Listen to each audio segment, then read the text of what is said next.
Ora bem, renovo os bons dias a todos. Agora incluo os senhores deputados e senhoras deputadas que nos estão a acompanhar também por via digital. Onde estiverem, bom dia e sejam bem-vindos também a esta audição. Esta audição do Sr. Ministro da Ciência, Tecnologia e Ensino Superior, que é efetuada a requerimento do Grupo Parlamentar do CDS-PP para dar explicações sobre o panorama do alojamento estudantil universitário e por requerimento parlamentar do Grupo Parlamentar do PSD para esclarecer como vão ser resolvidos os atrasos clamorosos na execução do Plano Nacional para o Alojamento do Ensino Superior e que medidas urgentes vão ser adotadas para colmatar a insuficiência de camas nas residências estudantis no ano 2020-2021. Já foi dado conhecimento aos senhores deputados e às senhoras deputadas da participação nesta audição do Sr. Ministro da Ciência, Tecnologia e Ensino Superior, professor Manuel Leitor, por via digital. De qualquer modo, eu volto a repetir, para quem possa não ter conhecimento, que por uma questão de precaução e como no passado fim de semana o Sr. Ministro da Ciência, Tecnologia e Ensino Superior esteve na Universidade de Évora, onde se encontrou com uma pessoa que testou positivo à Covid-19, por uma questão de segurança, solicita-se que a audição do Sr. Ministro se realize conforme agendada, mas via Skype, e é o que vamos efetuar, e já temos a garantida também a presença do Sr. Ministro, a quem saúdo desde já, saudando também o Sr. Secretário de Estado da Ciência, Tecnologia e Ensino Superior, João Sobrinho Teixeira, e o chefe de gabinete do Sr. Ministro, Dr. Roque Teixeira. Sejam bem-vindos. Naturalmente, vou só recordar a grelha das intervenções, por uma questão funcional.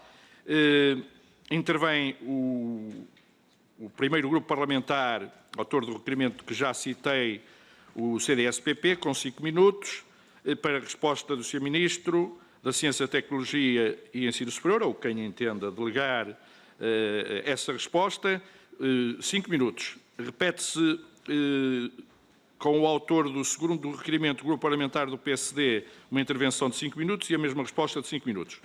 Restantes grupos parlamentares e o deputado da Iniciativa Liberal, João Coutinho Figueiredo, que pertence a esta comissão, têm depois, por ordem hierárquica em termos de representatividade, o início com o Grupo Parlamentar do Partido Socialista, 5 minutos, resposta de 5 minutos. Grupo Parlamentar do Bloco de Esquerda, 5 minutos, resposta de 5 minutos. Grupo Parlamentar do PCP, 5 minutos, resposta de 5 minutos. PAN, idem. O Grupo Parlamentar do PED, idem. E Deputado Único, idem. Para concluir esta audição, cabem aos grupos parlamentares requerentes o fecho, em termos de intervenções, com 3 minutos de intervenção para a resposta seguinte do Sr. Ministro, ou quem ele delegue, de 3 minutos também, e termina o grupo parlamentar do PSD com 3 minutos de intervenção e resposta do Sr. Ministro, ou em quem ele delegue, de 3 minutos também. Isto para um total de 92 minutos. Estamos em condições, portanto, de proceder ao início da nossa audição. Mais uma vez a todos bem-vindos e grato pela participação de todos, quer aqueles que presencialmente aqui ou para aqui foram convocados, quer aqueles que pela via digital participam também nesta importante audição. E eu arrancava desde já com a audição, já tendo anunciado a respectiva ordem do dia, solicitando ao Grupo Parlamentar do CDS-PP que o possa fazer. E já sabem que neste auditório as intervenções são sempre efetuadas no púlpito existente para o efeito.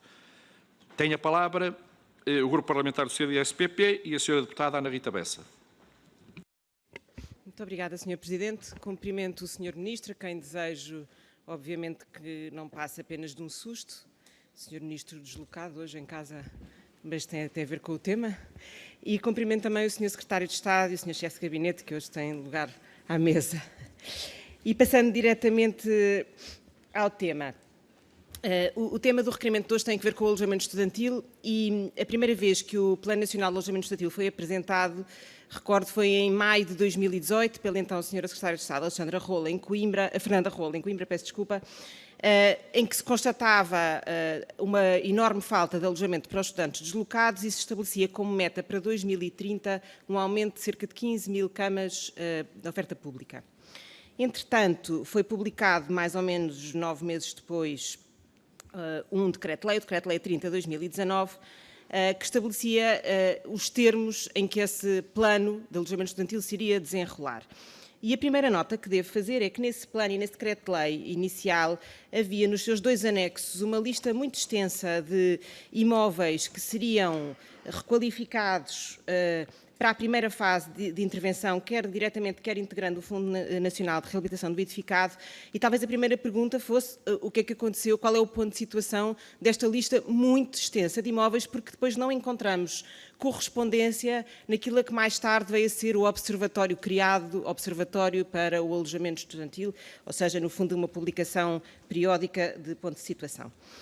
E talvez também começasse por aí. Este observatório teve a sua fase 0, a sua edição 0, em agosto de 2019, num papel que foi enviado, enfim, à Comunicação Social e também ao Parlamento, e nesse papel havia uma tabela, a tabela 3, que dizia qual era o número de camas que tinham início de obra em 2019 e em 2020, e dizia que em 2019 iriam ser iniciadas 3.000, ou intervenção em 3.219 camas, e em 2020 4.681 camas.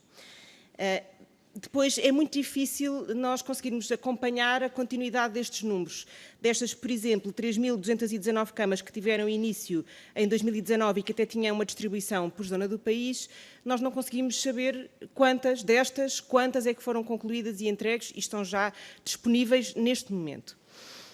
E o mesmo para 2020. Depois havia uma segunda tabela nesta mesma primeira versão do Observatório, que dizia que, para além disto, para além destas camas que se iniciavam em 2019 e 2020, em 2020 seriam entregues 2.492 camas. Estariam concluídas 2.492 camas. Bom, e então, quando nós olhamos para as versões posteriores deste observatório, em 25 de setembro e em 30 de setembro, começa a coisa a complicar-se um bocadinho, porque em 25 de setembro, no relatório de 25 de setembro, aliás, desculpem, no relatório de 30 de setembro, melhor dito, vamos começar de trás para a frente, há uma atualização que diz que uma tabela que tem uma atualização e diz assim: até setembro de 2020 estão concluídas 780 camas e até dezembro de 2020 estarão concluídas, semanas parciais, 66. E, portanto, a primeira questão é qual é a continuidade das camas que vinham no Observatório em agosto de 2019. A segunda é, estes números não quadram exatamente. A oferta prevista até ao final do ano não quadra com aquilo que vem detalhado no quadro do Observatório. Depois também explicam, então, que, em 30/9, explicam que estava concluída, em setembro de 2020, estavam concluídas 1.323 camas. E prevê-se a conclusão de mais 250 camas até 31 de dezembro. Eu volto a dizer, este número não quadra. Nós olhamos para o Observatório e diz que até 31 de dezembro vão ser concluídas mais 66, não mais 250. Onde é que está esta diferença e o que é que a explica? Depois dizem, bem, e de qualquer das maneiras, os tais 2.500 camas que estariam prontas no final de 2020 também não vão acontecer. E é explicado porquê. Explica-se que 971 estão atrasadas, 311 afinal não tiveram candidatos para a intervenção. Enfim, há aqui um problema e, portanto, a meta não vai ser cumprida. E depois ainda falam num conjunto de 2.473 camas com intervenção inviável por diversas razões. Portanto, qual é que é o meu ponto aqui? O meu ponto é que quase que parece que este observatório, cujo propósito é tornar claro e escrutinável qual é a oferta de camas de alojamento público disponíveis ano a ano, com obra iniciada e com obra concluída, quase que parece que a ideia é tornar isto ininteligível. Não se consegue acompanhar de fio a pavio o que é que está a acontecer na oferta. Não é escrutinável, não é transparente e, sobretudo, nós não conseguimos perceber o que é que realmente está disponível para os alunos e, portanto, uma primeira ideia seria, obviamente, tornar estes quadros com uma linha de continuidade para nós percebermos exatamente do que é que estamos a falar, sob pena do Governo até poder ser injustamente acusado de não estar a cumprir aquilo que prometeu. Segunda nota, tem a ver com um outro anúncio, portanto isto tem a ver com a oferta pública, e vou terminar rapidamente, tem a ver com a oferta privada. 4.500 camas de oferta privada. Sobre isto, duas notas muito rápidas. O CDS é insuspeito de concordar com isto, temos-lo defendido várias vezes, foi chumbado várias vezes pelo PS, apareceu pelo decreto-lei, portanto só peca por tardio, mas eu não consigo perceber isto. E é esta a pergunta. Só no dia 24/9 é que foi enviado para os senhores reitores a indicação de que havia este protocolo chapéu e quais eram as formas práticas de publicitar e pôr em andamento estas 4.500 camas privadas. Até hoje não passou do anúncio. Eu pergunto se estas datas são compatíveis com o início do ano letivo e com a necessidade dos estudantes e quando é que efetivamente vão estar operativas, porque a notícia que tivemos hoje é que, sem grande surpresa, nenhuma delas está ainda entregue. Muito obrigada. Muito obrigado, Sra. Deputada. Mais uma vez, o pedido de compreensão para a questão da gestão do tempo. Vou regular o cronómetro, que já está em condições de poder novamente ser utilizado, e eu chamava o Sr. Ministro da Ciência, Tecnologia e Ensino Superior, professor Manuel Leitor. Se estiver em condições, pode entrar, obrigado. Seja bem-vindo e responder naturalmente às preocupações do requerimento que foi apresentado. Muito obrigado. Espero que estejam a ouvir com clareza e agradeço à Comissão o facto de me ter dado esta possibilidade de participar digitalmente e certamente à deputada Ana Rita Bessa pelas intervenções. Identifiquei 5 questões que devem ser muito claramente respondidas. Primeiro, há mais camas este ano e há mais camas associadas a um leque diversificado, quer da disponibilização de camas por residências, quer camas protocoladas, quer as camas protocoladas com alojamentos locais e hotéis. E, portanto, de facto, enquanto o ano passado eram cerca de 16.000 camas, este ano está-se a tentar disponibilizar pelo menos 18.500 camas. Segundo aspecto crítico, que é muito importante, apesar da deputada Ana Rita Bessa não ter focado, é a segurança. Há uma redução clara do número de camas em residências, cerca de 2.000, associadas à necessidade óbvia de reforçar a segurança segundo as regras das autoridades de saúde. E, por isso, as camas disponibilizadas em residências seguem essas regras, foram diminuídas, mas foram aumentadas as camas também em segurança, quer protocoladas, quer com os alojamentos locais. O terceiro aspecto crítico é que esta estratégia de diversificar a oferta das residências através da capacidade instalada funciona porque reforçamos os apoios sociais, como sabem, através do reforço do complemento do alojamento para todos os bolseiros. Um caso típico é, por exemplo, em Lisboa, que aumentou de 174 euros para 285, portanto, cerca de 63%, e no Porto, por exemplo, de 174 euros para 263, portanto, cerca de mais de 50%. Portanto, para além de haver mais camas, há mais apoios sociais para garantir que todos têm a capacidade e as necessidades de estudar com os apoios sociais necessários. O quarto ponto, para responder diretamente à pergunta e às questões da deputada Ana Rita Bessa, é sobre a transparência.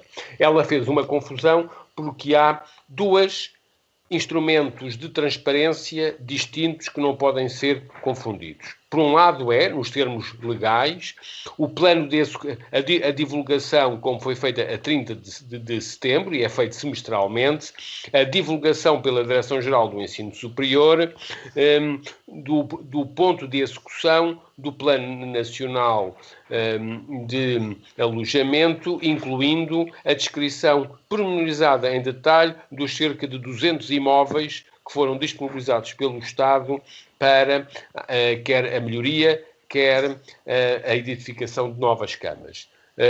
Na página da internet da Direção-Geral do Ensino Superior podem ver os detalhes destes cerca de 200 imóveis, aonde estão todos os imóveis listados e o estado das obras. Em paralelo e totalmente independente, foi desenvolvida como eu já tive a oportunidade de apresentar também no Parlamento, uma plataforma digital chamada o Alojamento Digital do Alojamento Estudantil, onde dá todas as camas disponíveis, quer nas residências, quer em pousadas da juventude, quer na oferta privada, e resulta de uma plataforma digital que recorre, para além dos dados oficiais, também a todos os anúncios, a mais de 1 milhão de anúncios por dia, de uma forma que se consiga disponibilizar ao estudante toda a informação, se conseguiu implementar um sistema transparente e também um sistema de combate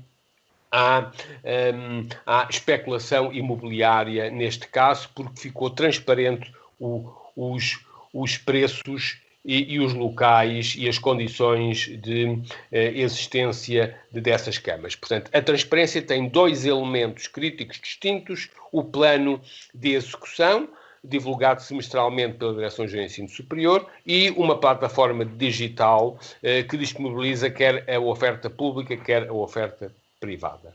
Quinto e último ponto: há obras em curso, há obras avançadas e obras que aceleraram, e há obras em atraso, como sempre que se faz obras. E temos que ser muito realistas. Este é um grande exercício complexo, não nos incube esconder a complexidade e o realismo do que é fazer obras. Só quem não fez obras é que não sabe o que são os avanços e os atrasos de obras, e por isso há de facto novas camas este ano, cerca de 316, há mais de 1.250 camas reabilitadas, há camas protocoladas e, portanto, há obras em curso, há obras que acabaram mais cedo, há obras que estão em atraso. Houve a necessidade de refazer alguns planos pela Fundistam por obras consideradas inviáveis, como sempre em qualquer plano de obras. E por isso é que, para comatar quer a redução de obras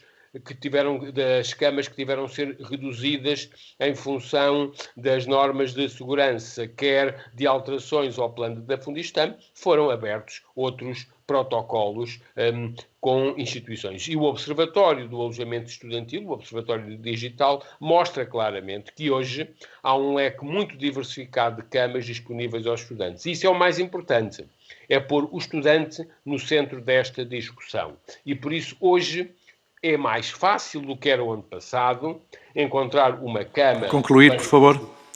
Muito obrigado. Pode completar, peço desculpa, só estava a dar nota, é a única forma que tenho de fazer. Pode concluir. Já concluí, agradeço, e depois os detalhes eu pedirei ao Secretário de Estado, João Sobrinho Teixeira, para dar detalhes noutras intervenções. Muito bem, e grato ao Sr. Ministro. Naturalmente, agora para dar sequência às razões desta audição, eu dava a palavra ao Grupo Parlamentar, autor também do requerimento da audição, o Grupo Parlamentar do PSD e o Sr. Deputado Alexandre Poço. Tenha a bondade, pode usar a palavra. Lembro que 5 minutos.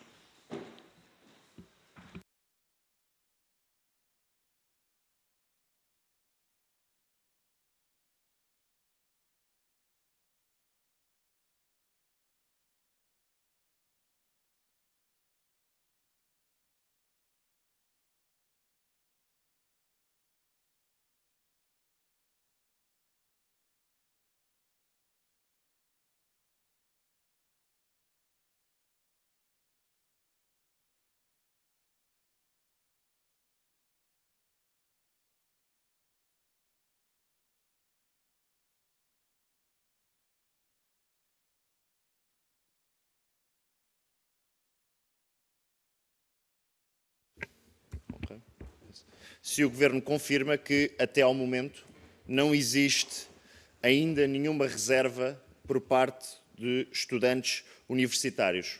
E se o Governo não confirma que esta ausência de reservas, quantos estudantes é que já estão a aderir a estas camas protocoladas das 60 entidades de alojamento? Por outro lado, em termos da resposta das pousadas de juventude, com as 17 unidades e 500 camas disponibilizadas, faço a mesma questão ao Sr. Ministro: quantas camas já estão a ser utilizadas desta parceria com a Movi Jovem?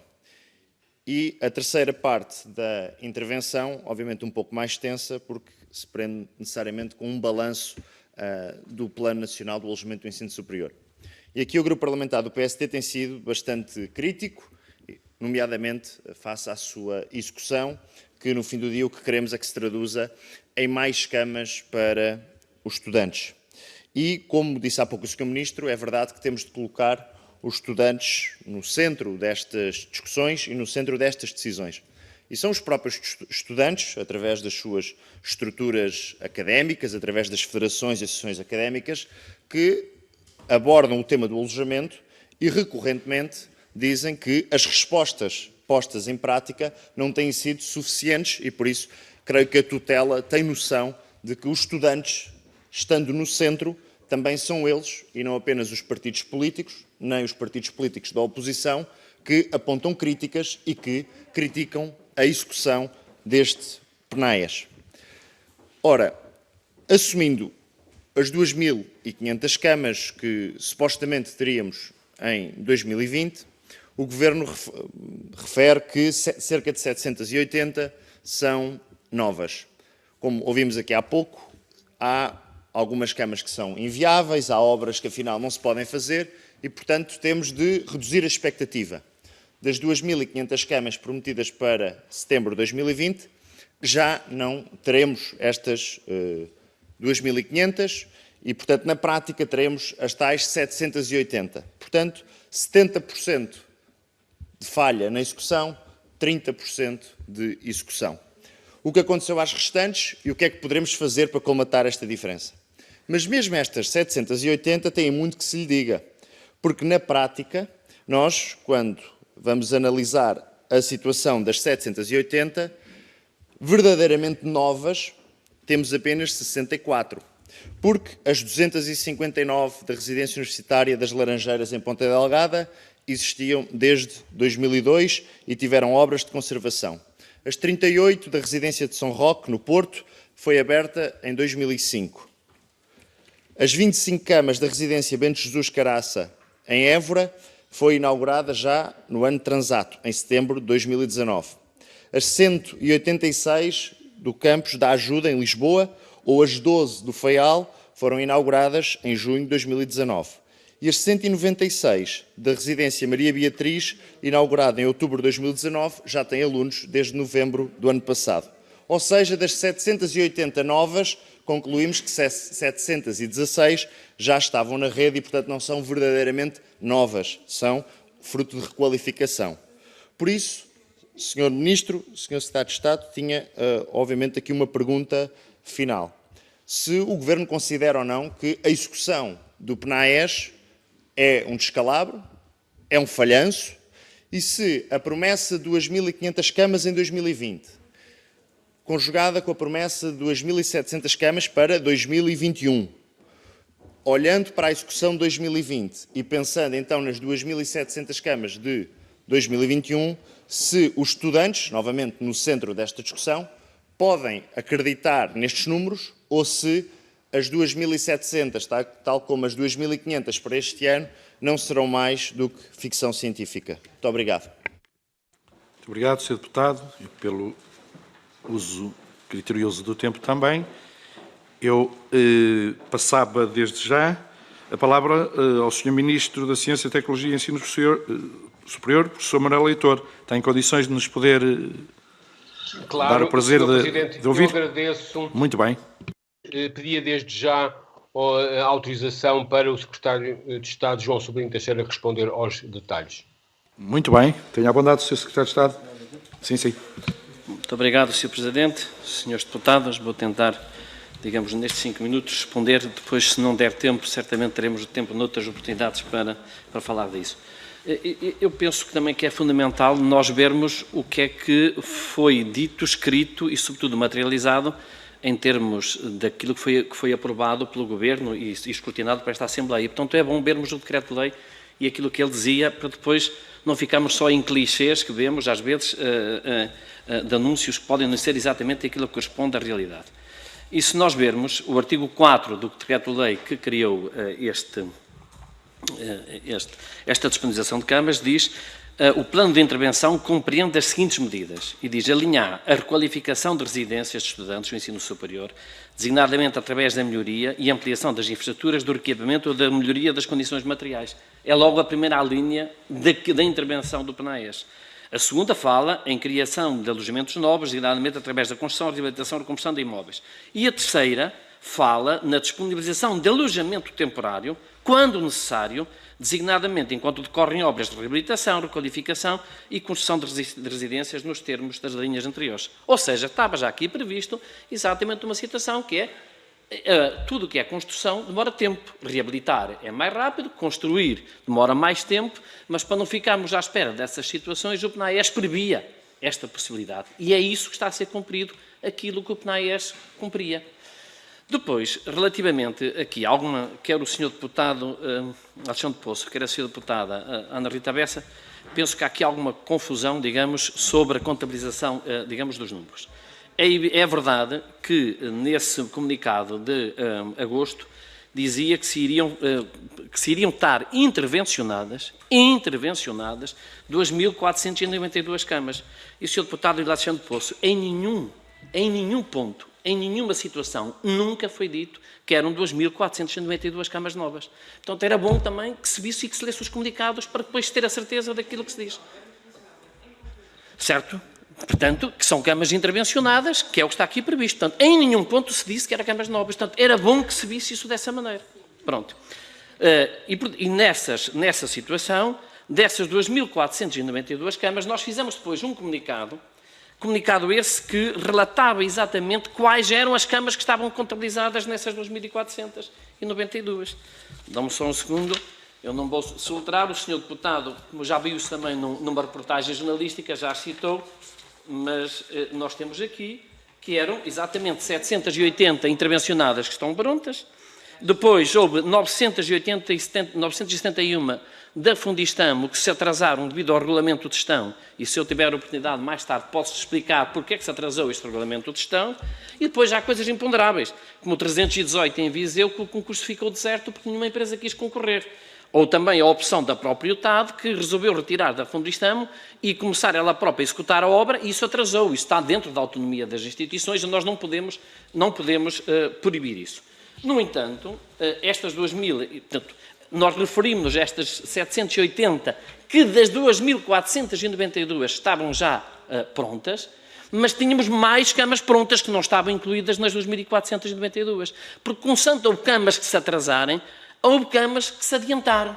E com houve camas que se adiantaram, nós conseguimos chegar, não ao número que diz, mas a 1.573 camas que irão estar intervencionadas até a final do ano. Porque o que diz também nesse plano, e contrariamente muitas vezes ao que se ouve, não é que era no início do ano letivo, era no final de dezembro, que é o que diz exatamente esse comunicado. E, portanto, eu posso dizer, inclusive, se me der só um segundo, quais são as camas que vão estar a mais das 780, porque conseguimos adiantar esse processo, que vão estar prontas até 31 de dezembro. Serão 28 camas no Politécnico de Beja, são 300 camas no Politécnico de Coimbra e são 184 na Escola de Enfermagem de Coimbra. Bom, depois, não é também, quando se refere que são 64 camas, as camas novas, não são 64 as camas novas, são 316 as camas novas, enquadradas nas 1.573 que são intervencionadas. E eu também lhe posso dizer quais são as 316 camas novas. Isto é desde o início do PNAES, porque é desde o início do PNAES que esta Assembleia nos mandou contabilizar o número de camas. E que são 64 em Águeda, irão ser as 28 de Beja, são as 186 em Lisboa da Ajuda, já referidas, são as 38 de São Roque, que prefaz no total 316. E, portanto, digamos, não é também, os números estão aqui. De onde? A clarividência e aquilo que está aqui disponibilizado, está tudo claro. Aliás, a senhora deputada Ana Rita perguntou onde é que estavam as 14.490 camas referidas nas listagens. Estão desde o 30 de setembro descritas uma a uma no site da DGES. E porquê é que estão desde o 30 de setembro? Porque esta Assembleia determinou que no final de setembro o Governo tinha que colocar essas camas. E estão lá todas, esses quase 200 imóveis, um a um, em que ponto é que está e o que é que lhe acontece. Portanto, clarividência maior do que esta não há. É preciso aí ver as coisas. Muito obrigado, senhor. Muito bem. Está efetuada a intervenção delegada do Sr. Ministro, no Sr. Secretário de Estado, e cabe agora, na sequência normal da audição, ouvir o grupo parlamentar do Partido Socialista e o Sr. Deputado Tiago Estevão Martins, a quem desde já dou a palavra. Tenha a bondade. 5 minutos, só para recordar. Obrigado, Sr. Presidente, Sr. Ministro, Sr. Secretário de Estado. De facto, nós todos reconhecemos que esta é uma matéria de particular sensibilidade e, por isso, eu acredito que seja absolutamente dispensável que esta audição se transforme numa guerra de números, principalmente quando nós temos uma circunstância em que estes próprios dados são todos eles públicos. E daí que eu também tenho que confessar ao Sr. Deputado do PSD que as voltas que deu aos números fazem com que eles neste momento estejam todos torcidos, porque na realidade o que o Sr. Deputado disse foi que, tirando tudo o que foi feito, não sobra nada. E, efetivamente, se formos assim a fazer as contas, é efetivamente difícil de conseguir fazer uma avaliação séria do que está em discussão. E por isso, tentando enquadrar aquela que é a base destes requerimentos, e parecendo-me também que tem havido uma sistemática confusão sobre algumas das questões que aqui têm sido criadas, eu permito-me tentar fazer uma síntese, uma vez que já foi aqui dito que as camas divulgadas são menos que as existentes e também foi dito no requerimento do Partido Social Democrata que há camas criadas que são falsas, ou seja, que não estariam disponibilizadas. E por isso, começando de forma objetiva, existem mais camas este ano do que no ano anterior? A resposta é sim. E quantas é que existem a mais? Existem mais 2.300 camas que no ano anterior, ou seja, apesar da força da doença e das necessárias adaptações que tivemos que todos nós, enquanto sociedade, empreender, houve uma redução de aproximadamente 2.200 camas. E, em contrapartida, aumentaram-se 4.500 camas protocoladas. E por isso, Sr. Deputado, as contas são fáceis, 4.500 menos aproximadamente 2.200 dá as tais aproximadas 2.300, 2.400 camas ao abrigo do PNAES. Portanto, mesmo com as restrições da doença, aumentou-se a oferta das camas disponibilizadas para a ação social e, por isso, surge também, de facto, aqui esta segunda questão que é colocada.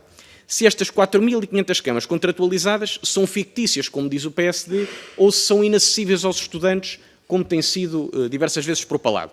Ou seja, se um estudante hoje precisa que a instituição de ensino superior ainda vá protocolar com as unidades de alojamento estas mesmas camas para que o estudante a possa usar. E a resposta é clara, é que não. E os estudantes não só têm os quartos disponíveis, como podem diretamente ir às unidades hoteleiras que aderiram e, ao abrigo deste mesmo protocolo, arrendar o seu quarto a preço controlado. E por isso basta ver as minutas existentes, nomeadamente no site da DGES. Todas elas são sobreponíveis, que não se anulam e que têm as 3 tipologias de intervenção, que é o protocolo de colaboração entre instituições de ensino superior e unidades de alojamento, o contrato de prestação de serviço entre instituições de ensino superior e unidades de alojamento e a terceira via, que é uma via direta, que é o contrato de prestação de serviços entre estudantes e unidades de alojamento. Por isso, os estudantes não precisam de esperar nenhum passo das instituições como tem sido sugerido. Ora, isto é bem diferente de colocarmos a tónica num outro ponto. E este outro ponto é de fazermos uma avaliação sobre se este modelo tem encontrado algumas debilidades, nomeadamente no que diz respeito à divulgação das possibilidades de os estudantes contratualizarem diretamente com as unidades hoteleiras. Tem também uma segunda vertente, que é o de mantermos um alerta, uma vigilância permanente, todos nós, sobre as potenciais situações de abuso que possam surgir, tanto nas camas protocoladas, quer em residências, quer no próprio arrendamento dos estudantes com privados. Mas há também um terceiro ponto, e este terceiro ponto é, de facto, também de percebermos qual é a situação da execução da primeira e segunda via de intervenção do PNAES, como sabe, tem 4 vias de intervenção. Agora, entre tudo isto e nós dizermos que as camas não existem, há, de facto, uma distância abissal, porque, em boa verdade, a grande questão que aqui está colocada, na realidade, não é se há maior capacidade de oferta, mas sim qual das vias do plano é que foi utilizada para incrementar esta capacidade de oferta. E, por isso, dizermos que o PNAES falhou porque as vias utilizadas são diferentes daquelas que estavam previstas é, de facto, e manifestamente abusivo. E, por isso, o PSD, e neste caso o CDS, ensaiou também aqui esta interpretação, é que o plano resulta consoante a via de intervenção que foi utilizada. E, de facto, não é isso que está previsto, e basta ver a própria criação do PNAES, e perceber que no próprio artigo 4º do anexo, estas vias estavam todas discriminadas. Primeira via, construção. Segunda via, reabilitação. Tem estas duas vias de intervenção, ambas estas duas vias têm as tais 15 mil camas intervencionadas, que são 12 mil novas camas e 3 mil camas reabilitadas. Tem uma terceira via, que é esta via que temos falado, que é a utilização de disponibilidades de alojamentos já existentes, que é uma terceira via que serve para resolver problemas de picos de procura e é também uma solução temporária para situações como a que vivemos hoje, por exemplo, enquanto decorrem obras das outras vias de intervenção. E por isso, se só agora se percebeu isto, questiona-se onde tem andado o PSD, uma vez que esta via já foi utilizada, por exemplo, o ano passado. E, por exemplo, é importante também referir que há uma quarta via, que é a via da monitorização. E esta via da monitorização é precisamente aquela que garante a transparência, nomeadamente através das duas vias que foram já explicitadas durante esta reunião. E por isso, o PNAES previu todas... Eu termino, Sr. Presidente. Obrigado pela tolerância. Portanto, o PNAES previu todas estas formas de atuação possíveis e, mesmo descontando o efeito Covid, aquilo que nós percebemos é que, de facto, há mais camas que no ano anterior. E, por isso, questiona-se também qual é a alternativa que foi proposta. Tanto o PSD como o CDS propuseram a via da contratualização, que foi aquela que foi abordada com uma diferença substancial. É a diferença entre acreditar num modelo que tem a contratualização com base do alojamento estudantil e um modelo que garante a contratualização quando essa via ainda não está assegurada pelo Estado. E por isso eu termino com uma simples questão para terminar a minha intervenção. Nós hoje tivemos notícia de que há camas disponíveis ainda a preços controlados que ainda não estão ocupadas. Ou seja, é uma oferta que existe. Aquilo que eu questiono é o que pretende o Ministério fazer para ajudar a aproximar os estudantes desta oferta. Muito obrigado. Muito bem. E peço a compreensão de todos os seus deputados relativamente a esta questão crucial e dolorosa, muitas vezes, da gestão do tempo, mas o procedimento e o método têm sido extensivo para todas as intervenções, de maneira que, portanto, só peço a compreensão e, na medida do possível, a utilização rigorosa do tempo que está destinado a cada interveniente. Eu dava, desde já, a palavra ao Sr. Ministro da Ciência, Tecnologia e Ensino Superior, professor Manuel Leitor, ou a quem o Sr. Ministro delegue. Seja bem-vindo novamente, Sr. Ministro, tenha a bondade, 5 minutos. Sim, muito obrigado. Eu queria, certamente, agradecer e apoiar a intervenção do deputado Tiago Martins, que, como nos tem habituado, foi particularmente clara e expressiva naquilo que tem sido o esforço do Plano Nacional de Alojamento. Devo dizer que este plano é um esforço.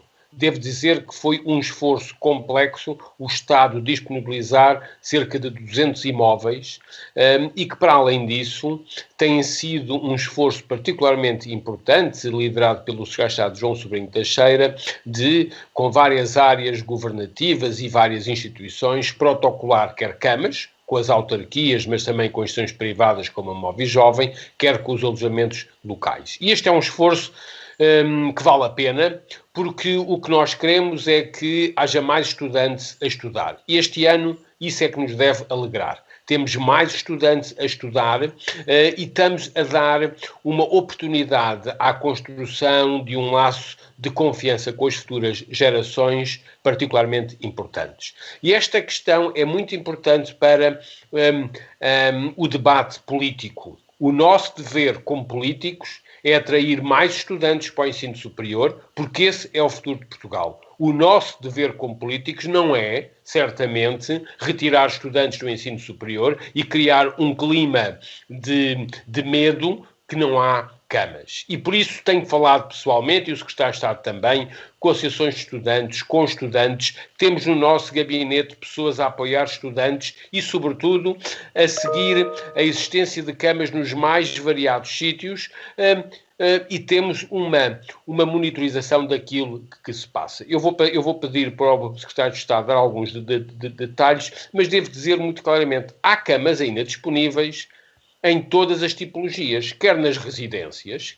As residências públicas, apesar de terem diminuído, não estão ainda cheias. Por exemplo, ainda ontem, na residência da Universidade Nova de Lisboa, estava uma taxa de ocupação de 85%. Nas residências do Politécnico do Porto, a taxa de ocupação era de 78%. Nas residências do Politécnico de Lisboa, a taxa de ocupação era de 65%. Na Universidade de Lisboa, estão com uma taxa superior de 94%. Isto é só para dizer que temos seguido, mas também que há ainda quartos disponíveis nas residências, também, obviamente, porque foram quartos deixados para os novos estudantes. E, para além disso, há um leque muito grande de quartos disponíveis nas camas protocoladas e nos alojamentos locais. Mas, para dar os detalhes, caso a caso,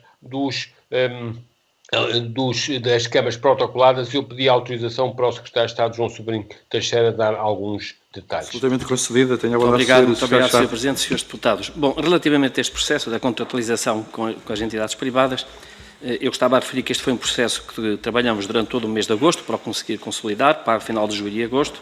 Falamos com vários dirigentes, nomeadamente dirigentes estudantis, e isto foi remetido oficialmente para o CUP e para o CSISP no dia 16 do 9 e não no dia 24 do 9. Com a promessa que falei pessoalmente com o Presidente do Grupo e do CSISP ser imediatamente remetida para as instituições, mas já tinha sido abordado, foi às 19h40 do dia 16 que foi enviado, e portanto um tempo antes.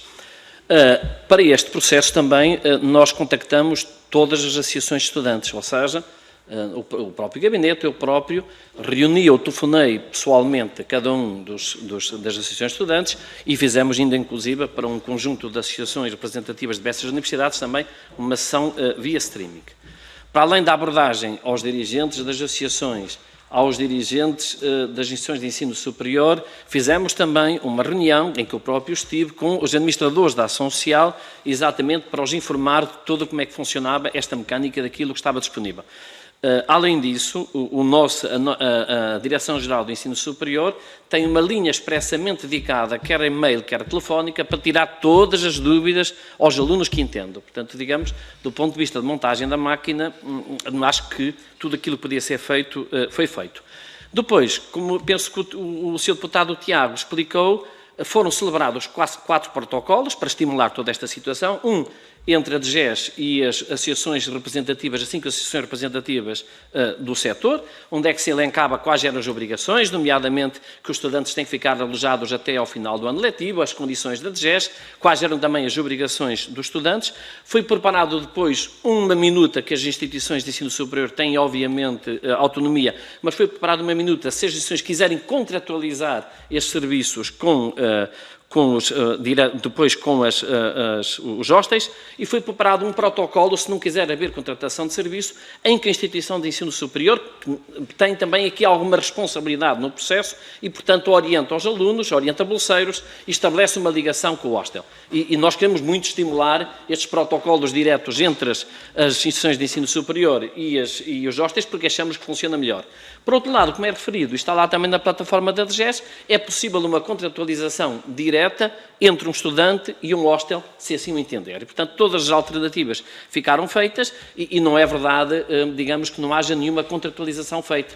Eu já agora vou dizer mais uma vez, as contratualizações estão feitas. Estão feitas, só concluo só um segundo, 250 quartos em Coimbra, 170 no Algarve e 100 na UTAD já.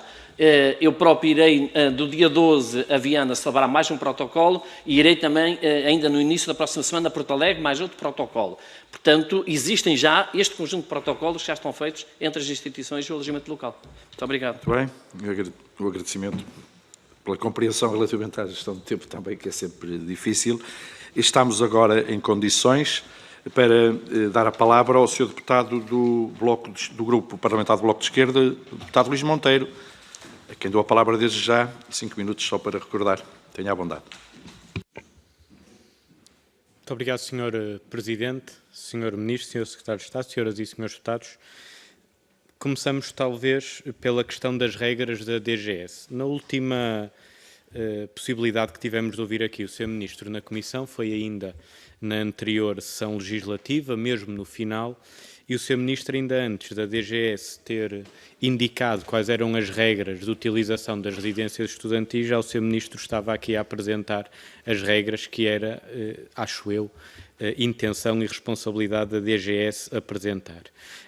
A redução do número de camas nas residências estudantis parece-nos a nós cumpre mais uma necessidade de não reduzir muito esse número de camas, porque já são escassas, do que propriamente, garantir uma total segurança a estes estudantes, até porque a regra dos 2 metros de distanciamento entre as cabeceiras das camas é, a nosso ver, duvidosa, até porque nós sabemos que há, neste momento, residências, e não são poucas, onde a cozinha é utilizada por a mesma cozinha, ou o mesmo frigorífico, ou a mesma casa de banho é utilizada por 10 ou 20 estudantes e, portanto, há realmente um problema que é preciso acautelar. Estamos no início do ano letivo e deixamos esse alerta.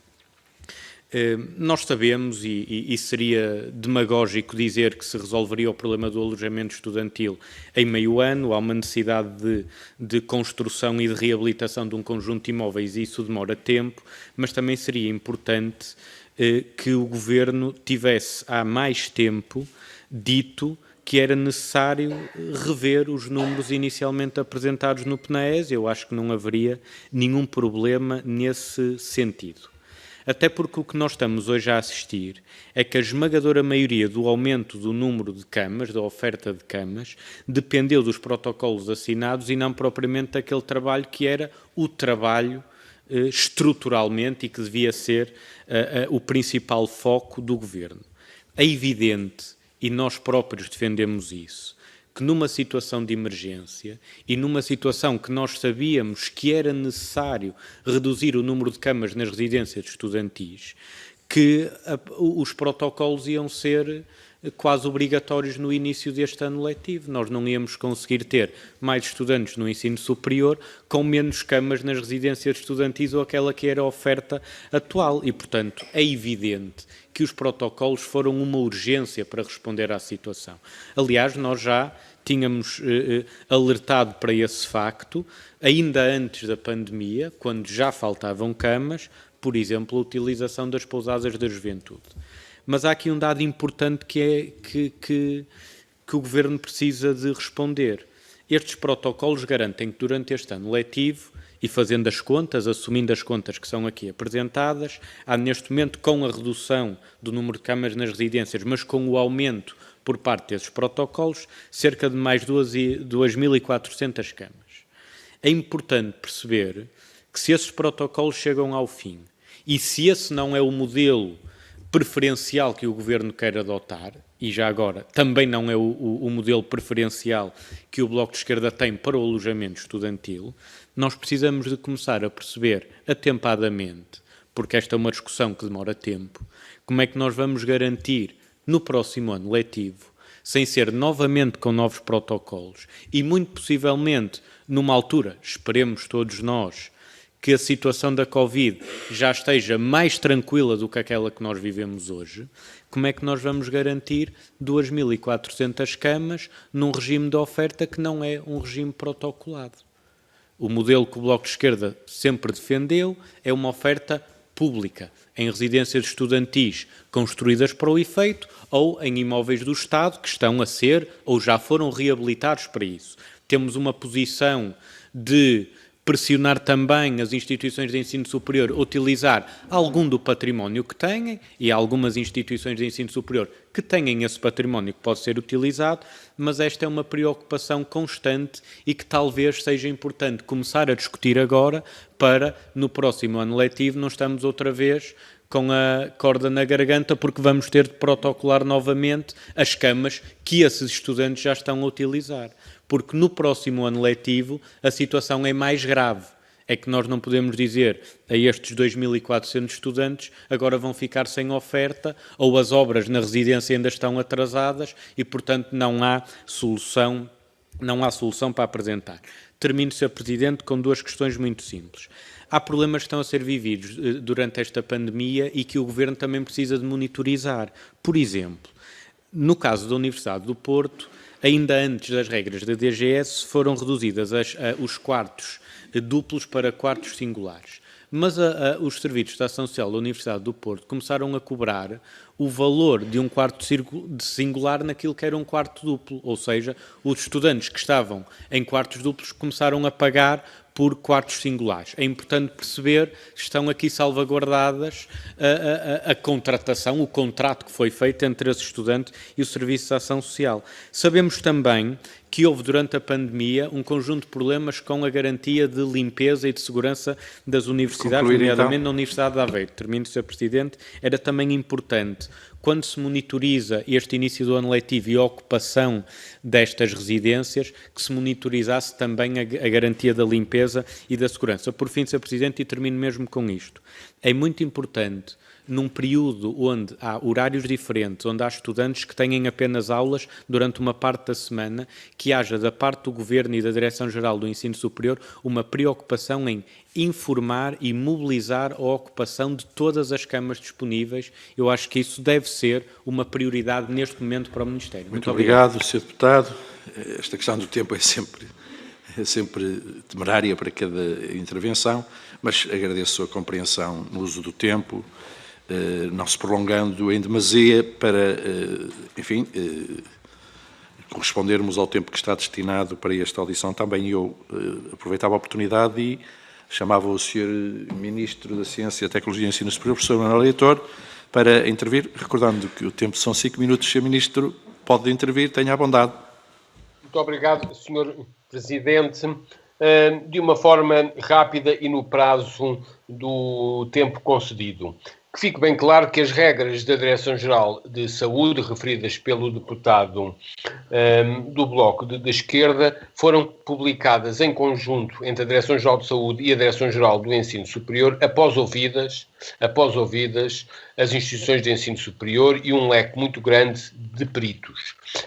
Vêm, quer no sítio da internet da Direção-Geral de Saúde, quer no sítio da internet da Direção-Geral do Ensino Superior, que até as normas são publicadas em papel timbrado conjunto, como é normal noutras áreas, por exemplo, na educação, foi feita em colaboração com a Direção-Geral de Educação e assim se passa noutras áreas governativas. Portanto, resultou de um trabalho conjunto e o que eu aí tive a oportunidade de referir no Parlamento era o estado das negociações em julho, a meados de julho, e esse processo, que envolveu vários técnicos, só viria a acabar na primeira semana de agosto e depois foi durante o mês de agosto que as normas foram libertadas. Segundo ponto,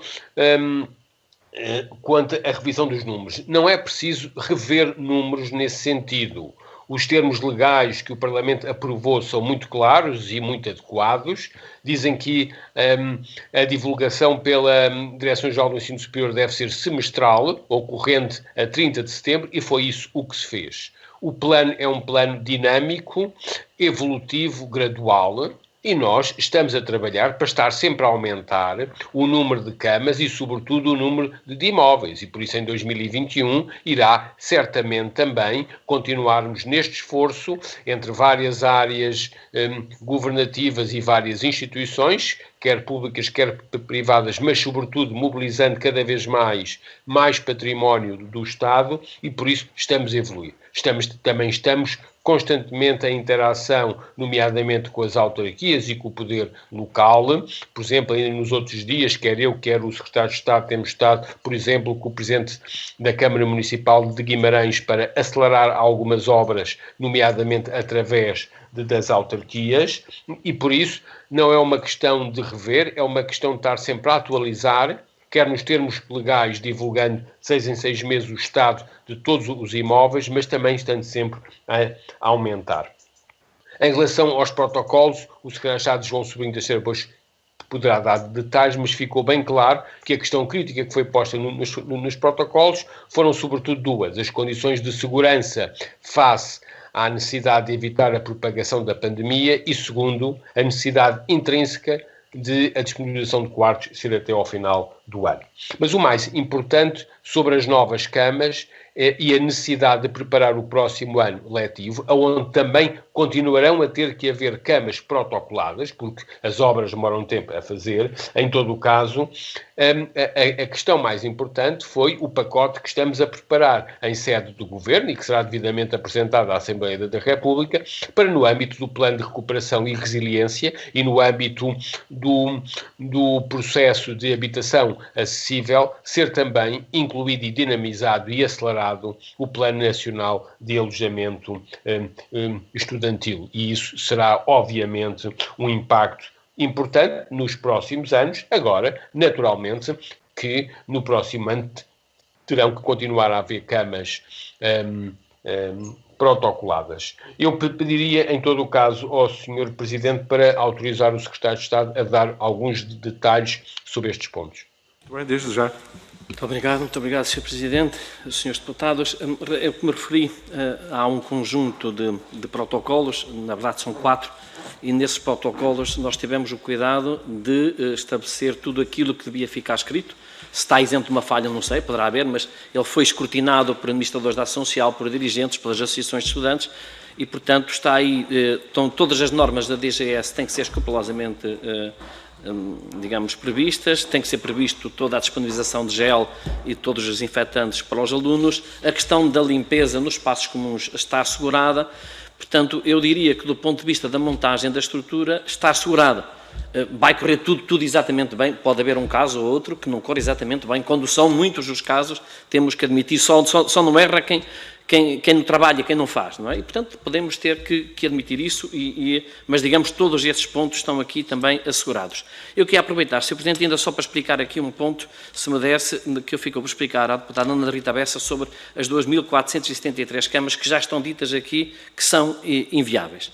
E isso estava previsto também, para lhe dizer, no próprio decreto-lei. O decreto-lei dizia, eu posso citar o artigo, mas se calhar não perdíamos tempo, porque eu estou com pouco tempo, o decreto-lei dizia que os imóveis iam ser avaliados, tinham um determinado prazo para isso, e dessa avaliação resultaria se eram viáveis ou se eram inviáveis. E, portanto, está de acordo com isso. Nós poderíamos ter desistido de adicionar estes imóveis ao PNAES, mas não é isso que fizemos. Nós continuamos a lutar para que haja mais camas.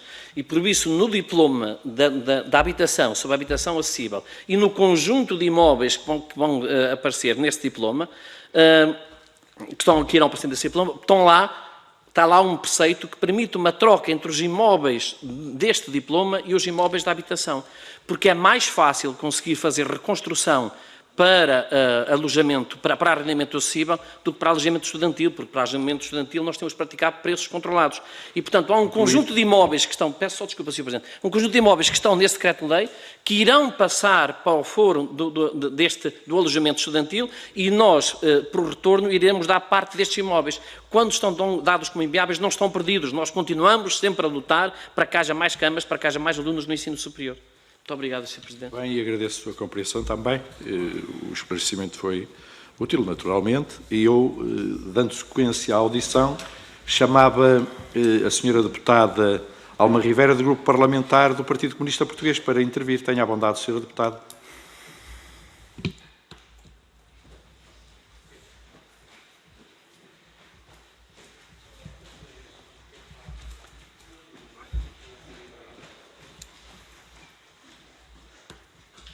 Muito obrigada, Sr. Presidente.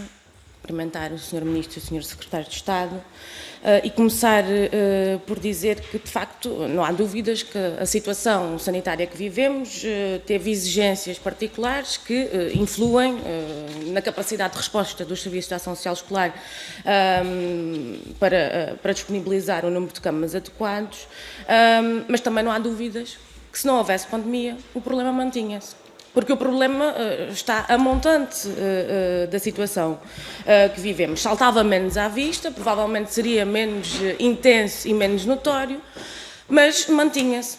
Porque aqueles que são os objetivos e aquela que devia ser a principal prioridade, que é alterar o paradigma da oferta de alojamento não foi, nesse ponto de vista, não se conseguiu alterar a atuação dos sucessivos governos.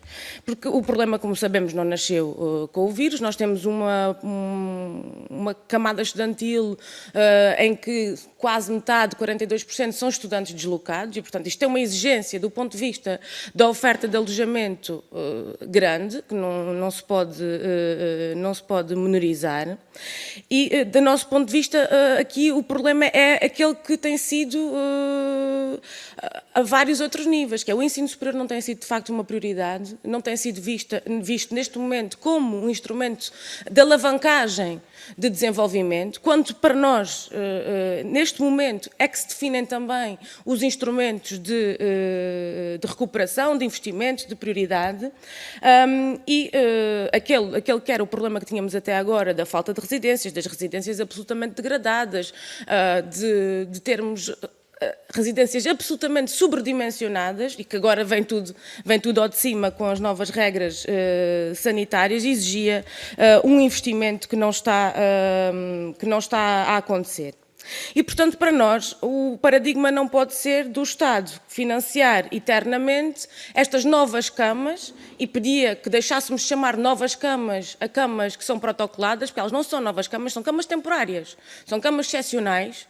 Novas camas são camas que foram construídas, são residências novas. E é isso que temos lutado e é isso que temos discutido. E, portanto, aquilo que eu aqui queria colocar, também para não redundar em todas as questões que já foram respondidas e outras que ainda falta uma resposta mais aprofundada, é se vamos ter quantos quartos, de novos quartos de ação social escolar em residência, quantos deles em preços da ação social, portanto, preços do bolseiro e preço normal, em 2021, 2022 e em 2022, 2023. Quantos edifícios estão neste momento a ser convertidos ou construídos em novas residências? No imediato, o que é que explica que, apesar de haverem, como foi dito aqui, camas disponíveis ainda neste momento, porque é que há estudantes que não sabem onde é que vão dormir hoje? E de que forma é que cada caso está a ser acompanhado para que não seja tratado de forma administrativa? Havendo estas dificuldades, havendo soluções mistas, havendo uma natural confusão, como é que nós garantimos que um estudante não acaba por ficar posto à margem por não conseguir encontrar uma solução no meio desta multiplicidade de alternativas? Isso não teria sido importante, e esta pergunta deixo-a no ar também para os senhores deputados, aprovar em 2018, em 2019, para o orçamento de 2020, o programa do PCP de reforço do alojamento estudantil. Muito bem. Obrigado, Sra. Deputada, pelo uso do tempo. Agora, há quem daquele que estava destinado, e eu perguntava ao Sr. Ministro, professor Manuel Leitor, se está em condições de poder responder. Claro, e com prazer. Muito bem. Obrigado. Então tenha a bondade. Agradeço à deputada do PCP as perguntas e que fique muito claro. Claro que a questão do alojamento se alterou para melhor. Hoje temos mais camas disponíveis aos estudantes do que tínhamos há um ano ou do que tínhamos há 2 anos. Apesar da questão do número de camas que residiu nas residências por, obviamente, cumprimento das regras de segurança, foram feitas alternativas enquanto há obras em curso. E por isso houve uma ação política, há mais camas, houve uma ação para vir a haver mais camas no futuro.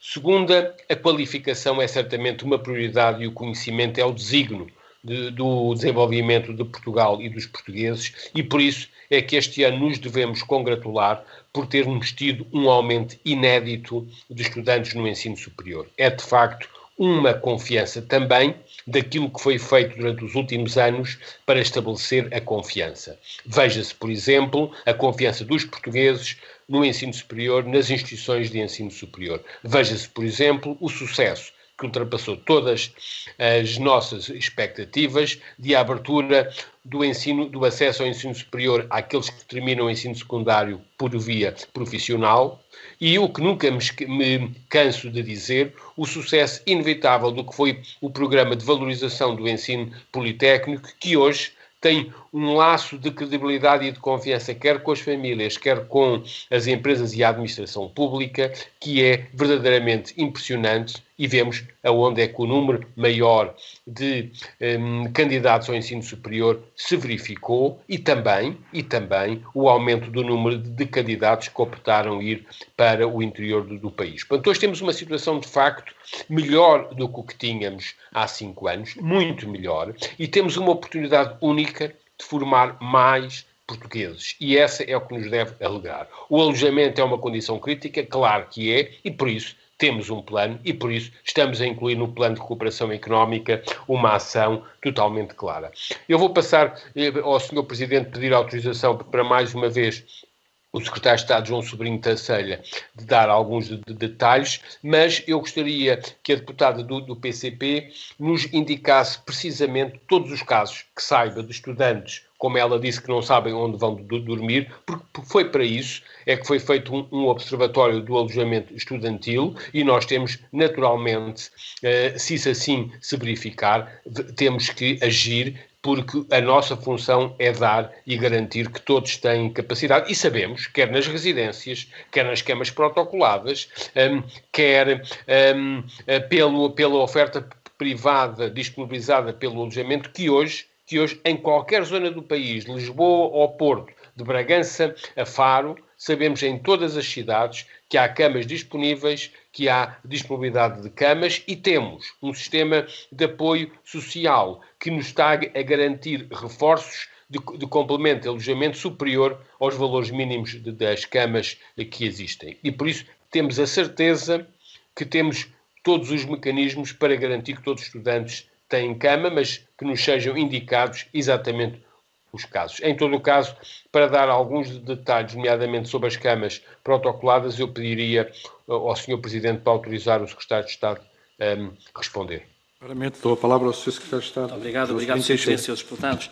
Bom, digamos, respondendo quer também ao deputado Luís Monteiro, que era a Sra. Deputada, também é evidente que a nossa perspectiva passa por vir sempre, camas protocoladas são uma ajuda, mas que a resposta deve ser uma resposta pública, e é por isso que estamos a fazer esse esforço todo e a trabalhar neste sentido, mas daqui até lá, e porque as coisas demoram a fazer, ainda não conseguimos maneira de se conseguir fazer as coisas, e por mais estranho, o projeto, a elaboração do projeto e a aprovação do projeto demora mais tempo neste momento do que a execução da obra, teremos que arranjar soluções que ajudem a complementar isso. De qualquer maneira, iremos queria dizer, o que está previsto, pode haver aqui concursos que não sejam abertos, pode haver situações imponderáveis, é que no próximo ano tenhamos mais 1.523 camas, cerca de 1.000 novas, 524 requalificadas, e no ano seguinte tenhamos aqui mais cerca de 1.800 camas, das quais 1.200 novas e 600 requalificadas, isto se não houver, digamos, atrasos, como pode haver também avanços, são as contingências próprias, digamos, de quem está a trabalhar neste sentido. Mas eu gostava de referir, o Sr. Ministro já referiu, gostava de referir de uma forma enfática, porventura, uma das medidas que o Governo fez, que mais alcance teve e tem para o bem-estar, sobretudo, dos bolseiros. Foi, de facto, um aumento extraordinário do complemento de alojamento, sobretudo para os alunos que estão situados nas cidades onde é que, de facto, o custo é mais elevado. Aumentar em Lisboa, só num ano, o complemento de alojamento de 170 euros, ou 174, para 185, são 110 euros de aumento, mais 60% de aumento do complemento de alojamento, e no Porto um aumento semelhante de 50%, eu acho que é demonstrativo do esforço que o Governo está a ter, do que todos nós estamos a ter no sistema educativo, para dar cobertura para que aqueles que têm mais dificuldades económicas o possam, de facto, estudar, e, portanto, os bolseiros estão acomodados dessa maneira. Aliás, os acordos que nós estamos aqui a protocolar prevêem para o aluno bolseiro será cobrado esse valor, e, portanto, que o aluno bolseiro não tem aqui qualquer custo acrescido. Muito obrigado e desculpe, Sr. Presidente. Nada. Muito obrigado pela compreensão relativamente à questão do tempo. E eu agora, para dar sequência ao ritmo previsto da audição, chamava a Sra. Deputada Viviana Cunha, do Grupo Parlamentar do PAN. Tenha a bondade, Sra. Deputada.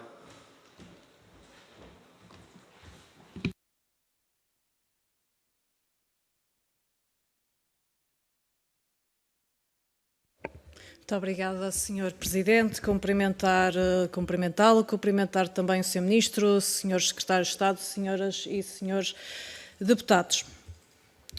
Sr. Ministro, de facto, aquele que é o contexto atual tem exigido uma adaptação célere daquilo que é o plano de alojamento estudantil no ensino superior, e da parte do PAN, em sede própria, apresentamos um conjunto de medidas que nos parecem essenciais ao funcionamento do ensino superior. Aliás, nesse documento constavam, por exemplo, medidas que vimos recentemente o Sr. Ministro a implementar, vimos com agrado, nomeadamente aqueles que são os protocolos mediados pela DGES, as IES e os alojamentos locais / pousadas da juventude. Apesar da pertinência destas medidas, não podemos, de facto, negar que este contexto sanitário fez com que os alojamentos vissem reduzidas as suas possibilidades de ocupação, face às normas vigentes, as normas sanitárias, exige-se um maior distanciamento, logo um menor contacto, e também estamos a falar de um cenário em que antes se alojavam 200 estudantes, passarem a alojar-se 100, o que obviamente aumenta a necessidade de camas. O Sr. Ministro disse recentemente em entrevista que com estas novas medidas se aumentavam em 16% as camas, mas com uma redução é de 15%, nós gostaríamos de saber se o Sr. Ministro considera que é suficiente um saldo positivo de 1% numa área que tem um déficit estrutural. No que diz respeito ao balanço de execução do próprio PNAES, nós gostaríamos de fazer um comentário e lançar duas questões. O comentário é o seguinte, Sr. Ministro: continuamos de facto a lidar com carências graves nesta matéria, ano após ano as respostas não têm sido ainda suficientes e gostava, a título de exemplo, de dizer que estamos a falar de 3.762 camas que, por questões burocráticas ou não asseguradas em tempo útil, resultaram numa não oferta aos estudantes. E esta conta é simples, ou seja, das 362 estamos a falar, e de acordo com os dados que constam neste relatório, 2.473 camas com intervenção inviável, por diversas razões, estão descritas no relatório, 971 camas num universo de 15 residências a cargo da Fundistam, atrasado devido ao regulamento de gestão, e 318 camas na residência de estudantes do Instituto Politécnico de Viseu, devido aos problemas que já estamos habituados dos concursos públicos. Portanto, este é o comentário. As duas perguntas sobre o balanço de execução são precisamente relativamente à explicação sobre o atraso na intervenção em cerca de 971 camas da Fundistam. O Sr. Secretário de Estado já se nos disponibilizou a explicar, gostaríamos que o pudesse fazer. E relativamente às ofertas inviáveis que referidas no relatório, 2.473 camas, como e quando é que vão ser resolvidas. Depois dizer o seguinte: nós vimos com bons olhos a majoração em regiões com maior pressão imobiliária, isto no que se refere ao complemento de alojamento para bolseiro alojado.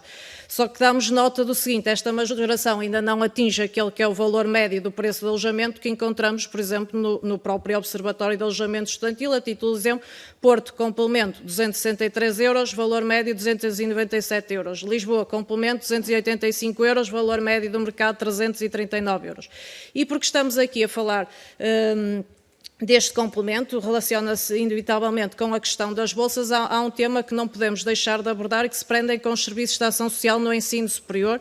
Sabemos bem a função deles, a atribuição de bolsas, mas todos os anos se deparam com o mesmo problema, que é, para poderem proceder ao despacho das bolsas dos estudantes, é necessário que tenham acesso à informação tributária dos estudantes, descarregada no SICAB, que é o suporte informático aos concursos de atribuição de bolsas, como sabemos. Mas todos os anos esta informação chega fora de tempo, o que impede os bolseiros de aceder à bolsa, mesmo quando já informados da sua atribuição. O concurso começou a 25 de junho, o início do cruzamento de dados foi a 10 de setembro e à data de hoje a maioria dos processos continua sem estes dados.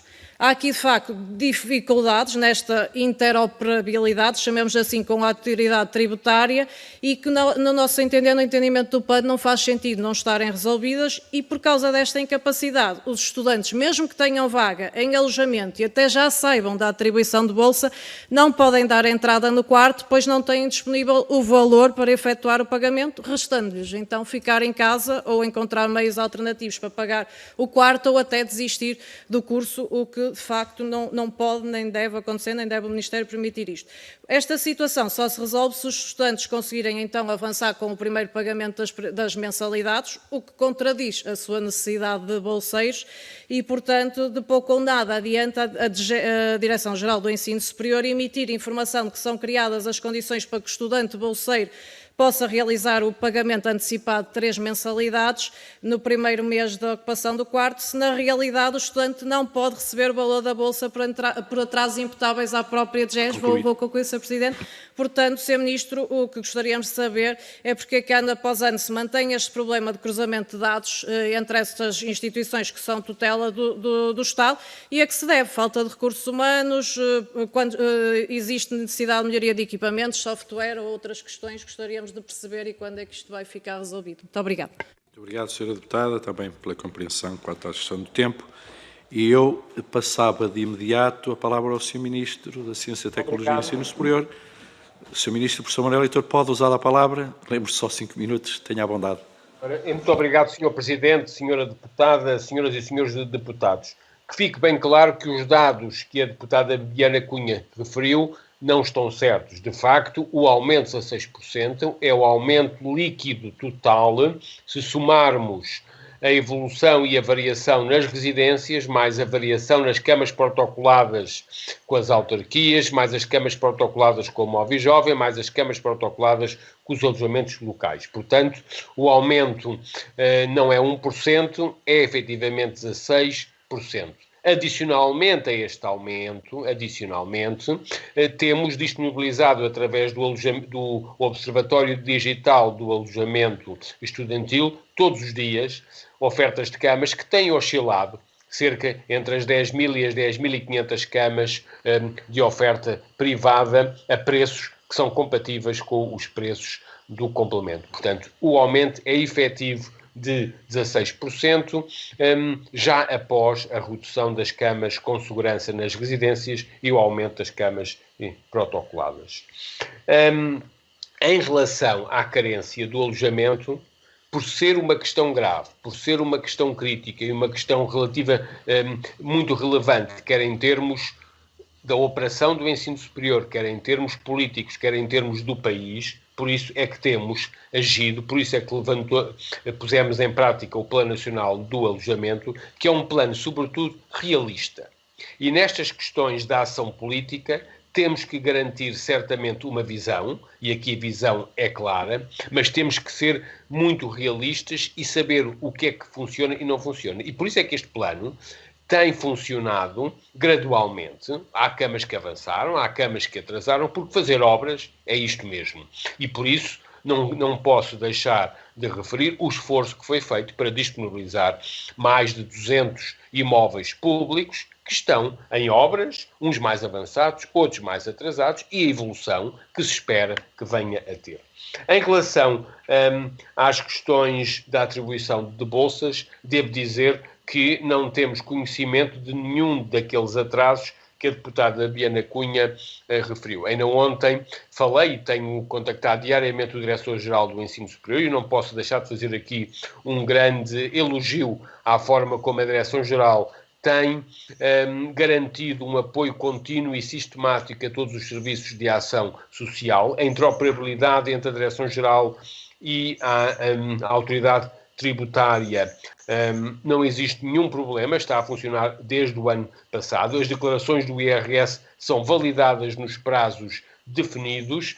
Obviamente, sabemos que os atrasos que porventura decorrem têm a ver com a entrega dos documentos pelos estudantes que têm que estar inscritos ou pela verificação das condições de apoio social que é feita localmente, como não pode deixar de ser, associado a um processo de proximidade de todos os serviços de ação social. Mas penso que a questão da articulação entre a Direção-Geral e os serviços do Ministério das Finanças foi feita com sucesso e hoje está totalmente operacional. Em todo o caso, para os detalhes sobre os valores dados, eu pediria mais uma vez ao Sr. Presidente a autorização para o Secretário de Estado poder dar alguns detalhes adicionais. Conselheiro, Sr. Obrigado, Sr. Presidente, Sr. Deputado, Sr. Deputada Mapiano Cunha. Eu, como referi, portanto, já percebeu, estes imóveis que estavam dados como inviáveis, por uma questão de eles serem inviáveis, a maior parte deles, porque não conseguem ter retorno financeiro e consegue-se fazer ao preço a que nós queremos que o alojamento esteja disponível para estudantes, irão ser permutados com os imóveis constantes no Decreto-Lei sobre a habitação acessível, porque muitos desses imóveis estão lá, são imóveis mais facilmente adaptáveis para alojamento estudantil. Portanto, essa permuta, sem desistir dos nossos estudantes, sempre procurando incrementar, mesmo na diversidade, que nós iremos fazer ao longo do tempo. Relativamente ao regulamento de gestão da Fundistamo, o regulamento de gestão tinha duas questões, uma rentabilidade de 4% da aplicação do próprio fundo, que não foi o grande problema. O maior problema que tivemos no regulamento de gestão, contrariamente também muitas vezes ao que se diz, não foi o grande problema. O maior problema foi que só pode haver, por lei, intervenção dos fundos de ação social se o valor global da operação, da intervenção e do investimento da segurança social não for maior do que 30%.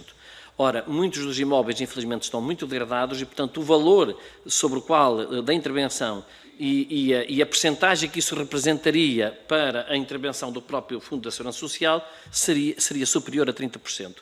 Esses imóveis seriam viáveis do ponto de vista económico de gestão, mas inviáveis do ponto de vista da operação financeira, por restrições inerentes àquilo que é a segurança para as nossas reformas e que temos que a ter, porque é um instituto de gestão que também, digamos, salvaguarda as nossas reformas. Nessa medida, foi necessário alterar o regulamento de gestão para que a Segurança Social possa sair da maior parte destas operações e possamos construir isto através de um empréstimo que a própria FUNRE, a Fundistamo, irá contrair para poder suprir aquilo que é a ausência de intervenção dos fundos de gestão social por este efeito. Isto teve o seu tempo, tiveram que se refazer os planos de negócio, tem que se fazer o pedido à banca e, por isso, estas 961 camas que se previa que pudesse haver esta intervenção ficaram bloqueadas por esse mecanismo e estão agora libertas por esta associação a investimento que iremos fazer junto à banca, neste caso o próprio FUNRE, para que possa viabilizar as obras. Muito bem. Agora está concluído o tempo de intervenção destinado ao Sr. Ministro. Eu solicitava só que, se os serviços têm indicação de alguma intervenção pela via digital, temos ainda, pelo menos, mais um grupo parlamentar e o deputado único, só estamos a confirmar se isso vai suceder pela via digital. Não tendo essa confirmação e não estando presentes, nós vamos passar a palavra ao grupo parlamentar requerente da primeira intervenção. Agora tem, lembro só, Sra. Deputada, 3 minutos. Sra. Deputada Ana Rita Bessa, tenha a bondade. Muito obrigada, Sr. Presidente. Então, no final desta audição, ver se eu percebi bem. Temos menos 2.000 camas em residências que são compensadas com 4.500 camas numa solução de contratualização, que, como eu disse logo na primeira intervenção, o CDS defende há muitos anos e, portanto, acolhemos de muito bom grado. A minha pergunta é esta. Se esta solução de contratualização estava prevista já no artigo 14, número 1 e 2 do Decreto-Lei 30 de 2019, e note-se que não como solução transitória enquanto as obras estão a decorrer, está prevista per si esta solução. Se já se conhecia de há muitos anos o déficit de alojamento estudantil e já se sabia também de há muitos meses que estava agravado pelo Covid e pelas restrições da DGS, e se as aulas começaram, em muitos casos, se não para o primeiro ano, por razões evidentes, mas para os anos subsequentes, no início de setembro, em muitos casos em dia 7 de setembro, a minha pergunta é porque é que só no dia 16, ok, não no dia 24, mas no dia 16, 15 dias depois de terem começado as aulas, é que o Ministério envia para as instituições de ensino superior a nota do protocolo chapéu com as ditas Associações de Alojamentos Local e a Movijovem, para se poder começar, a partir dessa data, a oferecer estas camas, estas 4.500 camas, que na verdade são o suporte daquilo que é novo para este ano. E, portanto, eu não tenho nada contra o PNAES, percebo com certeza que dá muito trabalho executá-lo, percebo também que é esse o trabalho do Ministério. O que a mim me faz bastante confusão é que este processo se agilize tão tardiamente. Porque se, afinal de contas, como nós aqui ouvimos dizer, o Sr. Ministro tantas vezes, e nós também subscrevemos, é muito importante retomar o ensino presencial.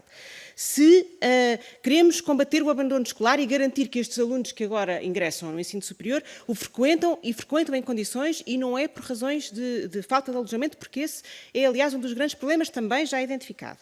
E se, como disse aqui hoje o Sr. Ministro, queremos pôr os alunos no centro do sistema, completamente de acordo. Então, vamos passar das palavras a ações concretas e, com certeza, agilizar as soluções. Não é, quando o ano letivo já começou, que nós vamos dizer que estamos a trabalhar muito. Eu até acredito que tenham trabalhado muito, mas, ao Sr. Secretário de Estado, eu lamento que trabalharam tarde.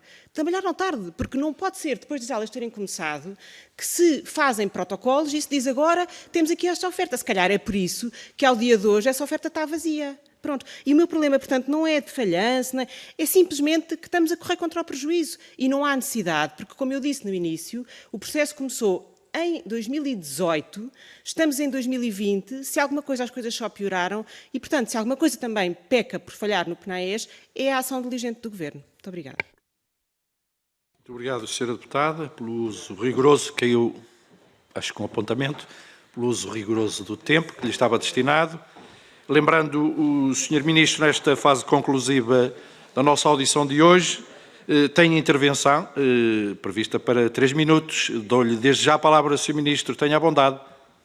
Muito obrigado. Que fique bem claro que o que foi feito e divulgado em meados de setembro, depois de um longo processo, foram camas adicionais. As residências estavam e ainda têm camas disponíveis. Havia já camas protocoladas do ano passado que continuaram. E, portanto, o que foi feito, e o Secretário de Estado, eu pediria para ele dar os detalhes, foi adicionalmente àquilo que estava feito. E, de facto, hoje sabemos, também pelo Observatório Digital do Alojamento Estudantil, que sempre tivemos camas e há camas disponíveis. Mas eu pediria para o João Sobrinho Teixeira poder completar os detalhes dos protocolos feitos em adição àqueles que já existiam. Desde já. Muito obrigado, Sr. Presidente, Srs. Deputados, Sra. Deputada Ana Rita Bessa. Bom, isto foi mandado a dia 16 de setembro para o CSIS, mas o trabalho começou muito antes, ou seja, toda a abordagem que foi feita com as instituições de ensino superior para que se pudessem fazer os protocolos, até para nos ensinarem também a fazê-los, porque nós estamos num gabinete, fomos ex-dirigentes, mas naturalmente quem está no terreno sabe, porventura, tanto mais do que nós, e portanto houve uma partilha de como é que isso devia ser feito, e portanto as instituições estavam informadas, digamos, por diversos meios de que iria existir, digamos, esta parceria. E, portanto, ela só, digamos, em 16 de setembro foi a formalização daquilo que já era conhecido, que era sabido. Depois, muito desta parceria baseia-se nas 500 camas da Movijovem, que estavam sinalizadas muito antes, e quase tudo o que temos depois, algumas contratualizações com algumas IPSS, mas o grosso é com a oferta de alojamento turístico, alojamento local, como se queira. E esse trabalho não é fácil, é a primeira vez que se fazia. E, portanto, começou a ser feito logo durante o mês de agosto, onde é que tiveram, ainda durante o final de julho, começamos a trabalhar e tiveram que se elencar tudo aquilo que tinha que ter cada equipamento, tiveram que se falar com as 5 associações e, sobretudo, houve aqui alguma maior retração da parte dos equipamentos hoteleiros em agosto, porque ainda estavam na expectativa do que é que ia acontecer e de como é que iria evoluir a Covid. E percebe-se aqui que há uma disponibilização, que é boa também para o setor turístico, que isto é uma operação duplamente boa, mas essa expectativa, mediante algo que nós pusemos, que era perfeitamente draconiano, os equipamentos tinham que estar assumidos até ao final do ano letivo.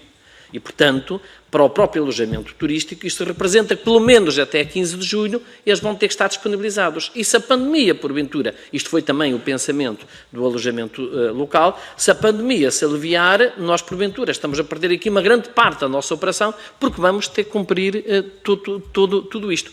E, portanto, também a visão do que aconteceu durante o mês de agosto tornou perceptível que, porventura, esta operação era uma operação que era boa para todos. Portanto, não houve atraso, as circunstâncias é que determinaram que esta evolução se fizesse desta maneira.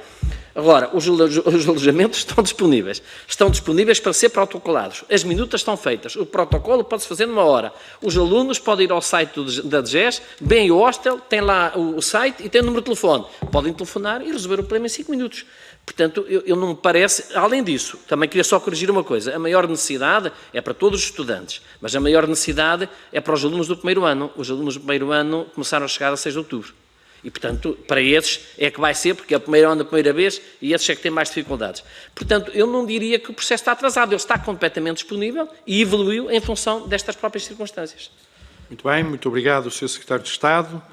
Para a conclusão da nossa audição e a requerimento do PSD também, cabe, portanto, ao Grupo Parlamentar do PSD, agora a intervenção através do Sr. Deputado Alexandre Poço. Recordo só os 3 minutos de intervenção disponíveis. Tenha a bondade.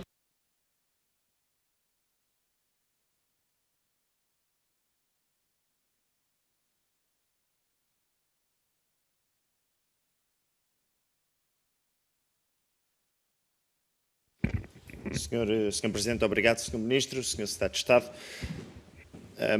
Desta audição podemos concluir que o Governo entende que está tudo globalmente bem e que, portanto, as reclamações, as afirmações dos estudantes, novamente no centro da ação política e das decisões deste Ministério, como disse há pouco o Sr. Ministro, é que estão equivocados quando continuam a dizer que o alojamento é um problema. Nós também não temos, aliás, até sugerimos, não temos nada contra a contratualização. Agora, o que queremos saber é que se uma solução que é temporária está única e exclusivamente a servir neste momento, como é óbvio, entende-se, a urgência entende-se que seja adotada, para colmatar aquela que nós entendemos ser uma falha na execução. Também já entendemos desta audição de que o Governo não irá rever em baixa ou baixar a expectativa de concretização do PNAES, porque tem uma lógica de permuta de imóveis com os imóveis que estarão disponíveis para a habitação acessível e que, portanto, teremos os tais imóveis que são inviáveis hoje no PNAES, serão compensados no futuro com imóveis que virão da habitação acessível.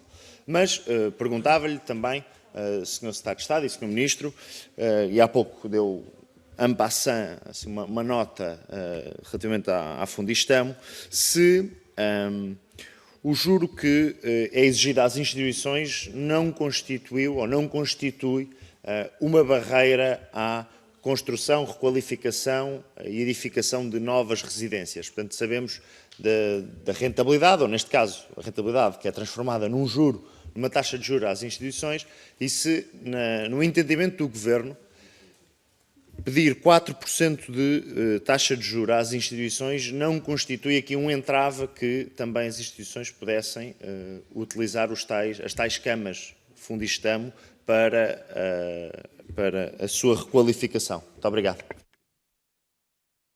Obrigado, Sr. Deputado Alexandre Poço. Naturalmente, dava a palavra, desde já, ao Sr. Ministro, professor Manuel Leitor. Tenha a bondade, Sr. Ministro da Ciência, Tecnologia e Ensino Superior. Pode usar a palavra, lembro só os 3 minutos para a resposta. Tenha a bondade. Muito obrigado, Sr. Presidente, Sr. Deputado, Senhoras e Senhores Deputados. Nesta intervenção final, que fique bem claro que há mais camas disponíveis, que há segurança nessas camas disponíveis, que há um reforço inédito dos apoios sociais para todos os bolseiros poderem ter acesso ao alojamento, que há uma total transparência no processo com 2 instrumentos. Por um lado, o trabalho de análise da execução do plano disponibilizado pela DGES e, por outro lado, o Observatório Digital do Alojamento Estudantil.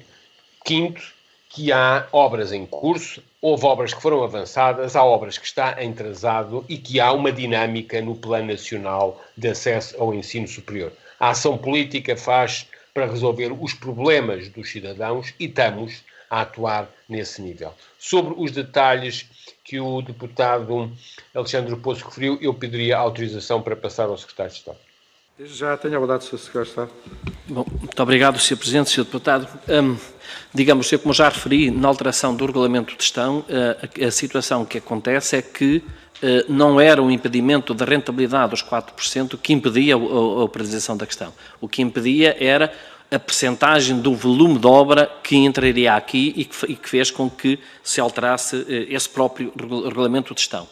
A maior parte das situações que nós temos aqui é que o despacho que foi publicado pelo Ministro Manuel Leitor e pelo Ministro Pedro Nuno Santos sobre os preços controlados para estudantes tem aqui balizas draconianas sobre o qual uma operação financeira tem que ser montada para que isso possa de facto acontecer.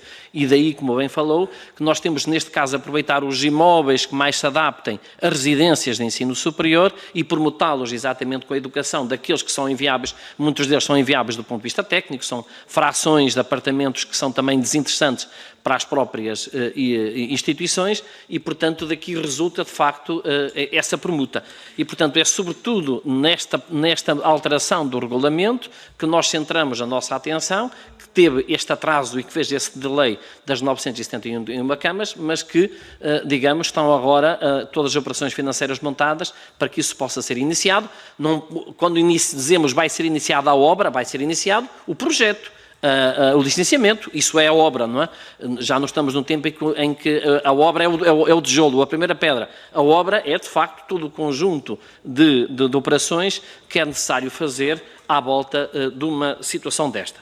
E se me permitem, se o Sr. Ministro me permite também, só para terminar, eu penso que mais do que andamos aqui num desgaste de números, o interessante era conseguíssemos, de facto, arranjar camas, disponibilizar camas e que isto fosse funcional para os nossos estudantes. E, portanto, o meu apelo foi o trabalho que nós andamos a fazer, divulgar isto tudo perante as associações, os dirigentes, falar com as associações, era aproveitar aquilo que também é a vossa capacidade de comunicação, a capacidade de comunicação das diversas juventudes partidárias que aqui estão, para informarem destas oportunidades, para que os estudantes possam, de facto, aceder a estas oportunidades. Nós fizemos 3 eventos públicos, um em Lisboa, outro no Porto, outro em Vila Real, fizemos 3 comunicados, reunimos com as associações, com os dirigentes, fizemos divulgação na Direção-Geral do Ensino Superior, mas todo o esforço que puder ser feito para que os nossos estudantes estejam informados seria bom. E, portanto, é o repto que eu deixo, é que gastemos, sobretudo, o nosso tempo para informar os estudantes das disponibilidades que têm, dos complementos de alojamento que têm, para, de facto, se sentirem confortáveis para poder continuar a estudar. Muito obrigado, Sr. Presidente. Sr. Secretário de Estado, agradeço desde já a gestão do tempo que nos leva, portanto, à previsão que tínhamos para esta audição. Nesta parte final, cabe-me agradecer ao Sr. Ministro da Ciência, Tecnologia e Ensino Superior, professor Manuel Leitor, pela participação, mesmo por via digital. Agradecer também ao Sr. Secretário de Estado da Ciência, Tecnologia e Ensino Superior, João Sobrinho Teixeira, e ao Sr. Chefe de Gabinete do Sr. Ministro, o Dr. Roque Teixeira, também a vossa presença. Agradeço, como é óbvio, a todos os seus deputados aqui presentes e aqueles que nos acompanharam também pela via digital. Dizendo só, antes de acompanhar os nossos convidados até à saída, que vamos fazer um curtíssimo intervalo. Temos 2 requerimentos, como sabem, na ordem do dia para apreciação. É só o tempo de fazermos as despedidas e o acompanhamento da entidade que hoje tivemos entre nós, está? Então, até já, curtíssimos segundos.